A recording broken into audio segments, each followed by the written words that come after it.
Bonjour tout le monde, je suis avec Dimitri. Cette fois-ci, c'est pas un membre de mon académie, c'est un peu particulier. C'est un acheteur de mon livre. Bonjour Dimitri, ça va? Bonjour Pedro. Ouais, ça va super. Ravi d'être là. Super. Écoute, ravi que tu aies accepté de venir là notre petite interview parce que ton histoire elle est un petit peu particulière, c'est-à-dire qu'il n'y a pas longtemps, tu m'envoies un petit message, un petit SMS sur WhatsApp parce que tu étais dans un des groupes d'élèves que je fais régulièrement et tu me fais écoute Pedro, je tenais à te remercier parce que j'ai acheté ton livre et grâce à ton livre, entre autres, je suis en train de reprendre ma première entreprise et en plus en grande partie en crédit vendeur. Pour l'instant, j'en dis pas plus, mais c'est déjà extra. Et en plus, c'est quand même, tu as fait un montage qui est quand même plutôt astucieux en plus. Est-ce que tu peux nous en dire un peu plus, Dimitri, s'il te plaît? Ouais. Bah, ouais, déjà, merci encore. Merci à toi parce que ça fait un petit moment que je te suis. Et moi, je suis dans dans un des groupes Facebook, je crois, Entreprendre ou quelque chose comme ça, sur le rachat d'entreprise. Et à un moment, en fait, je te suivais et j'ai eu le déclic. Je me suis dit, bon, déjà, je vais prendre le livre. Je me suis. J'ai bouquiné comme jamais, du coup. Ton livre avec pas mal d'exemples et pas mal de petites choses qui étaient vraiment intéressantes. Et je me suis dit un jour l'opportunité va venir et que ce jour-là, en fait, j'appliquerai du coup les conseils et ce que j'ai appris à côté de ce que tu avais mis en dispo. Et donc, ça y est, du coup, là, ça c'est 2025. Je dirais que l'aventure démarre officiellement et ça, c'est super top, quoi. Ok, top. Et du coup, ce qui est vraiment bien en plus, c'est que là aujourd'hui, l'entreprise que tu reprends, qu'est-ce que c'est exactement? C'est une agence marketing, communication dans le digital. Ok, donc c'est en ligne. Il y a quand même Ouais. des locaux. Ouais, il y a des locaux, il y a des salariés aussi hein, dedans. D'accord, super. Ça fait combien de temps qu'elle existe exactement? On n'est pas loin des 30 ans. Ouais, c'est une boîte en plus qui existe depuis longtemps, donc ça, c'est une super chose. Mais justement, il y a une particularité parce qu'après, on va le dire, là, comment ça a été structuré le deal. Mais aujourd'hui, combien faisait, si tu ne peux pas donner le chiffre exact, mais à peu près combien fait l'entreprise à peu près en moyenne de En, chiffre en- d'affaires? ouais, en chiffre d'affaires, il tourne aux alentours des 500 000 euros euh, Ok. régulièrement. Ça vacille, hein, suivant les années, etc., les projets. Mais voilà, depuis quelques années, sortie de Covid, ça se maintient. Il n'y a pas de retombées, donc c'est hyper intéressant. Et puis, bah, comme je l'ai dit tout à l'heure, l'assise historique fait que c'est solide aussi. Ouais. Et le résultat d'une boîte comme ça, c'était quoi à peu près? En résultat, allez, en Après, donnant. tu donnes des chiffres hein, si tu veux, hein, tu vois, mais à peu près, si tu veux pas le dire, après, normal avec les accords de confidentialité, mais Ouais. Non, en termes de résultats, non, je vais le dire, c'est important parce que pour le coup, elle arrive à dégager quand même entre 70 et 90 ouais. régulièrement, quoi. Sans parler de retraitement. Là, aujourd'hui, c'est ce qu'elle fait, mais si tu retraites, ça fait encore un peu plus en réalité, je pense, non? Ouais, tu peux faire il y a pas mal d'économies à faire. Il y a des petits trucs. Si je prends un exemple tout bête, c'est que le dirigeant aujourd'hui, c'est une SAS. Donc, il se sert en salaire dedans. Donc, le fait de Ouais. passer par la holding qui remonte plutôt de la mandat de direction, d'économie sur son salaire, ouais, un 10-15% bien Ouais, fait, ouais. facile. Même plus, que si tu passes en SARL et que tu te verses des salaires de là-bas, tu seras à 1,45, 1,50 d'URSSAF au lieu d'un 80, enfin de 0,80. Et C'est ça. OK. Et donc, du coup, aujourd'hui, ce deal, il est fait en grande partie en crédit vendeur. Mais est-ce que tu peux nous dire un peu comment tu as fait pour trouver ce deal? Alors, ce qui est particulier, c'est que c'est une société où par le passé, j'ai déjà travaillé avec le cédant. Et quand j'ai monté une de mes boîtes, il est venu me chercher, tout simplement, sur LinkedIn, en me disant, je vois ce que tu fais, c'est trop bien, écoute, on a calé un point. Et sur ce point-là, il m'a dit, bah voilà, j'aimerais prendre ma retraite et j'aimerais te céder l'entreprise parce que tu la connais et tu connais les clients, et puis etc. Donc c'est vrai que là, la première rencontre, elle s'est faite un peu. Bah, j'étais pas au pied du mur, mais je me dis, c'est trop bien, quoi. C'est-à-dire que Mais est-ce que dans tes réseaux sociaux, tu mettais que tu étais en train de chercher des entreprises ou pas? pas du tout. Alors, pas du tout. En fait, mon souhait de racheter une entreprise, c'était plutôt pour les années à venir. C'est-à-dire qu'une fois mes deux structures bien ficelées, euh, j'avais envie d'aller chercher une autre entreprise plutôt pour 2026. en tout cas commencer à chercher l'année prochaine. Et le deal, il est venu il y a un an déjà. Il me dit, ouais, voilà, l'année prochaine, 2025, je pense céder, etc. Et pas du tout, j'étais pas du tout, c'était vraiment une opportunité market. Je me dis, bah non, bah tant pis, j'y vais parce que des trucs comme ça, on peut pas se laisser passer, quoi. Bah ouais, là c'est clair. Non, là c'était servi sur un plateau. Et aujourd'hui, donc à peu près, enfin je ne sais pas si tu peux donner un chiffre, mais combien du coup tu achètes cette boîte ou dans les. Enfin, ça représente quoi à peu près? Oui, alors comment je finance ça? Il y a une grosse partie en crédit vendeur. Euh, je fais un apport, mais du coup par mes holdings. Je fais un emprunt. L'emprunt, pour donner à peu près, je fais à peu près entre 50 et 60 000 euros d'emprunt, ce qui est très très peu. Et du coup, ça peut être même presque un crédit conso, hein, franchement, si vous êtes compliqué. Et puis, ce que je voulais faire aussi pour valoriser le dossier auprès des banques, je me suis dit, bah, je vais donner la possibilité aux salariés actuels euh, de prendre des parts. Et en fait, c'est ce fait-là aussi pour rassurer le cédant, c'est-à-dire que eux, les salariés, paient cash. Moi, avec l'apport, ça paye cash. Et le reste, je fais tout en crédit vendeur. Et aussi, je rajoute une petite prestation d'accompagnement sur 2 ans, euh, enfin 7 mois pour être exact. Donc, du coup, c'est pas mal, ouais. Ouais, et tu vois, tout à l'heure, on a fait un petit calcul ensemble, et tu vois, là, j'ai pris mes chiffres. Donc, en clair, sur le montant total, donc on parle quand même de plusieurs centaines de milliers d'euros, euh, aujourd'hui, il y a 80% de ce montant qui est fait en crédit vendeur.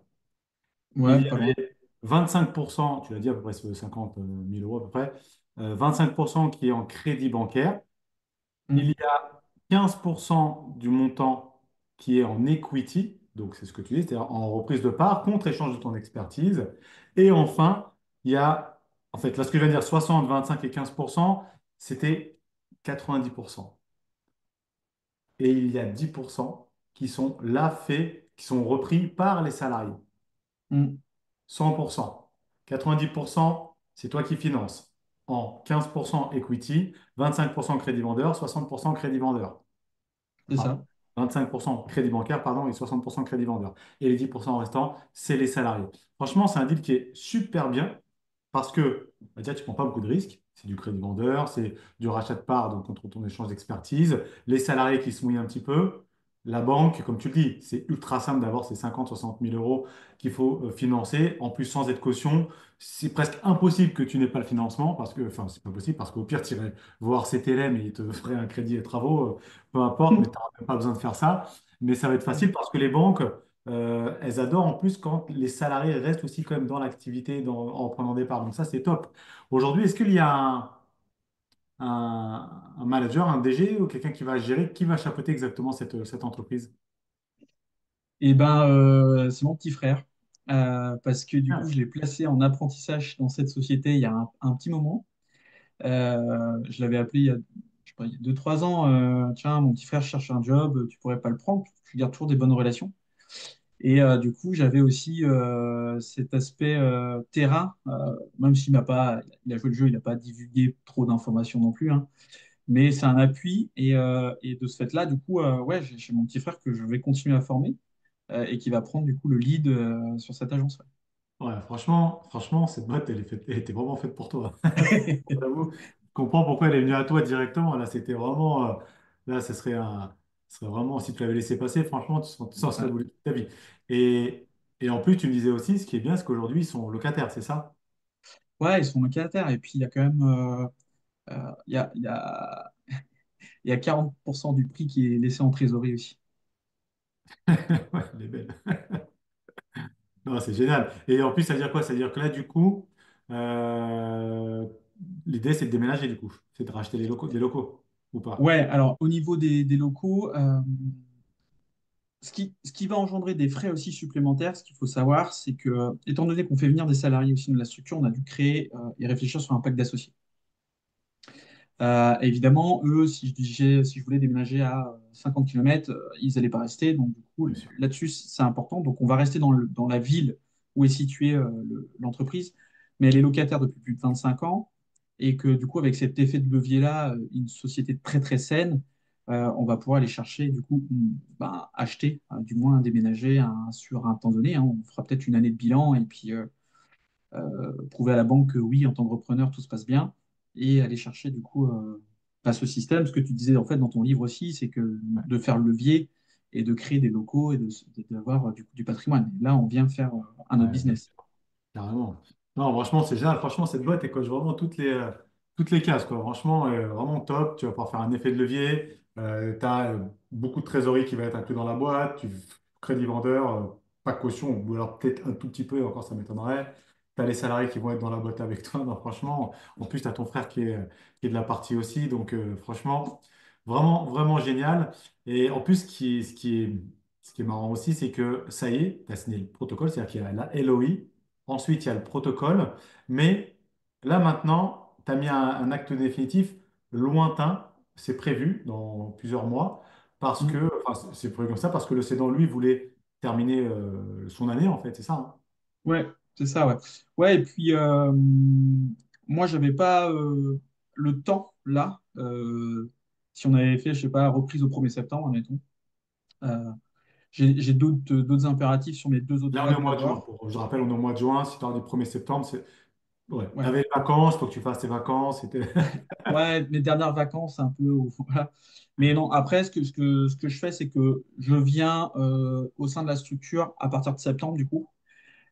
Et j'ai recruté déjà des gens. Donc, dans le deal, en fait, on a checké ça aussi, sur qu'il y a des personnes qui vont venir au sein des locaux. Ah, c'est Et, bien. en- et de septembre à décembre, je vais retravailler tout le positionnement, toute la stratégie market, toute la stratégie commerciale. Et c'est-à-dire que quand je reprends officiellement la société, et Ouais. ben, quand je tire le rideau, je présente ce que je fais, tout est prêt. Et du coup, la com, elle enchaîne.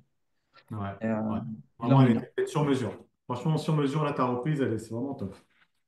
Une belle reprise.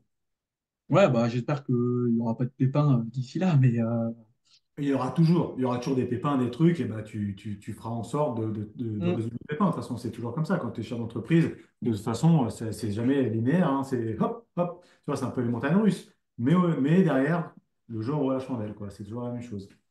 Mais ouais, non, mais clairement, ouais. Et puis, non, non, c'est bien. C'est comme tu dis à chaque fois, à partir du moment où c'est la négo qui est la plus longue, après ça va vite, hein, parce que bon, des BP, des business plans, des projections, quand tu es dedans, bon, c'est facile à faire, mais le plus dur, c'est la société. Et je pense que là, ça m'a donné faim et je me dis que je ne vais pas m'arrêter là et que je vais sûrement aller chercher d'autres boîtes euh, dans les années à venir, parce que c'est vrai que je sais pas si c'est excitant, mais en tout cas, il y a de l'adrénaline quoi, sur les moments ouais. d'échange, des emails, parce que évidemment, c'est pas tombé comme ça. Sur les premières offres, j'ai pris des portes, ça c'est sûr. Sur des prix, j'ai peut-être attaqué un peu trop bas, et puis on a trouvé un terrain d'entente. Et ce que j'ai fait, peut-être, je ne connais pas les autres comment ils font le process, mais moi, ma première offre, ça a été prix fixe. Ma deuxième offre, je suis revenu avec une fourchette budgétaire en disant, ça va être entre temps et temps et je ne pourrais pas aller plus loin parce que les salariés ne peuvent pas mettre plus. Et donc, je suis parti sur un peu le côté humain et c'est vrai que je voulais absolument qu'il soit aussi dans le deal et dans la structure. Il y a une continuité. J'en connais quelques-uns un peu perso aussi. Et ça a fonctionné parce qu'après, à l'intérieur, on a dit bah, qu'est-ce que tu gardes, qu'est-ce que tu veux, qu'est-ce que moi j'ai besoin que tu rajoutes en supplément. Et dans ces cas-là, on a fait un calcul moins plus, et puis on s'est mis d'accord sur le Ouais, prix final c'est comme très ça. bien.